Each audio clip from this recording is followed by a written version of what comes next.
Welcome to Rajesh మహిళా సేన my YouTube channel. Please like, share, subscribe my channel.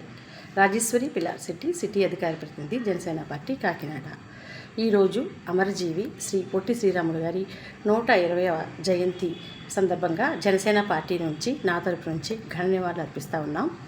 మరి తెలుగు జాతి ఔన్నత్యాన్ని ఇనుమిడింప చేస్తూ మనకి ప్రత్యేక భాషా ప్రయుక్త రాష్ట్రాన్ని ఏర్పాటు చేసినటువంటి ఘనత మనకి పొట్టి శ్రీరాములు గారికి చెందుతుంది. ఆంధ్రులకి అత్యంత ఘనమైన చరిత్ర, 4000 సంవత్సరాల ప్రాచీన చరిత్ర ఉంది.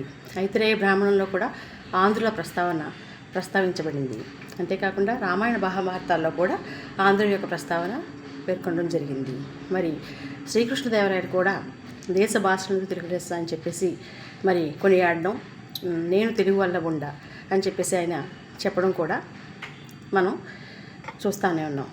కాబట్టి ఇటువంటి చరిత్ర, ఘనకీర్తి కలిగినటువంటి ఆంధ్రులు మరి ఒక ప్రత్యేక రాష్ట్రంగా, ఒక ప్రత్యేక జాతిగా గుర్తించబడకుండా మరి బ్రిటిష్ సామ్రాజ్య వలస పాలన యొక్క విష ఫలితాల ఫలంగా ఏర్పడినటువంటి మద్రాస్ ప్రెసిడెన్సీలో భాగంగా ఆంధ్రులు ఉండడం జరిగింది. ఆంధ్రులు, ఆంధ్రప్రదేశ్ ప్రాంతం, ఆంధ్ర ప్రజలు కూడా మద్రాస్ ప్రెసిడెన్సీలో భాగంగా ఉండడం జరిగింది. అప్పుడు మనకి జరుగుతున్న అన్యాయాల్ని, అవమానాలని మరి సహించలేక మనకి ఒక ప్రత్యేక రాష్ట్రం కావాలి, మనకి తెలుగు అనేది, ఆంధ్ర అనేది ఒక ప్రత్యేకమైన సంస్కృతి, భాష కలిగినటువంటి అతి ప్రాచీన సాంప్రదాయం, సంస్కృతి కలిగినటువంటి భాష, జాతి అని చెప్పేసి మనకి ఒక ప్రత్యేక రాష్ట్రం ఉండాలని చెప్పేసి భావించి ప్రత్యేక ఆంధ్రప్రదేశ్ రాష్ట్ర అవతరణ కోసం పొట్టి శ్రీరాములు గారు మరి 58 రోజులు అకుంఠిత అమరనిరాహార దీక్ష చేయడం జరిగింది. 58 రోజులు కూడా మరి కనీసం మంచినీళ్ళు కూడా తాగకుండా ఆయన అత్యంత కఠినమైన అమర నిరాహార దీక్ష పూనుకున్నారు. మరి ఆయన యొక్క త్యాగ ఫలితంగా ఆయన మరణం అనంతరమే మనకి ఈ ఆంధ్ర రాష్ట్రాన్ని ఇవ్వడం జరిగింది.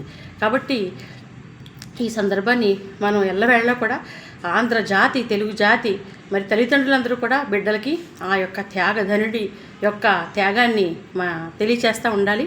ఆయన్ని మనం సదా స్మరించుకుంటూ, గౌరవించుకుంటూ ఉండాలి.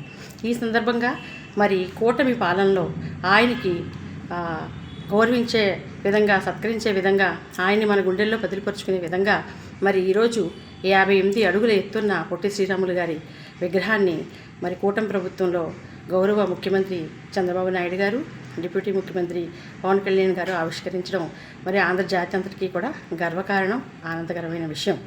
మరి ఒక్క విగ్రహాలని ఆవిష్కరించుకుని అలా స్మరించుకుని వదిలేయకుండా యావత్ తెలుగు జాతి తమ బిడ్డలకి ఎటువంటి త్యాగ నిరతి ఫలితంగా మనకి ఈరోజు ఆంధ్రప్రదేశ్ ఏర్పడింది, అసలు మొట్టమొదటి దేశంలో భాషా ప్రయుక్త రాష్ట్రంగా ఆంధ్రప్రదేశ్ ఏర్పడింది అనేది తెలియచేస్తూ మన జాతి ఔన్నత్యాన్ని నిలుపుతూ ముందుకు తీసుకెళ్లే విధంగా వారి యొక్క విలువల్ని, వారి యొక్క వ్యక్తిత్వాన్ని తీర్చిదిద్దాలని తల్లిదండ్రులకి, దాన్ని ఆచరిస్తూ ముందుకు సాగాలని చెప్పేసి ఆంధ్రప్రదేశ్ బిడ్డలకి ఈ సందర్భంగా నేను విజ్ఞప్తి చేసుకుంటూ మరి ఈ యొక్క స్టాట్యూ ఆఫ్ సాక్రిఫైస్, త్యాగానికి మూర్తిభించిన వ్యక్తిత్వంగా మన పొట్టి శ్రీరాములు గారిని గౌరవిస్తూ మరి నిర్మాణం చేయడం జరిగింది. ఈ సందర్భంగా మరొక్కసారి పొట్టి శ్రీరాములు గారికి మరి ఘన నివాళులు అర్పిస్తూ ప్రతి తెలుగు బిడ్డ కూడా తెలుగు జాతి ఔన్నత్యాన్ని, కీర్తి ప్రతిష్టల్ని దశ దిశలా మరి బావుట ఎగరవేసే విధంగా ముందుకు తీసుకెళ్లాలని చెప్పేసి ప్రార్థిస్తూ రాజేశ్వరి పిల్లార్శెట్టి. జై జనసేన, జై జనసేన.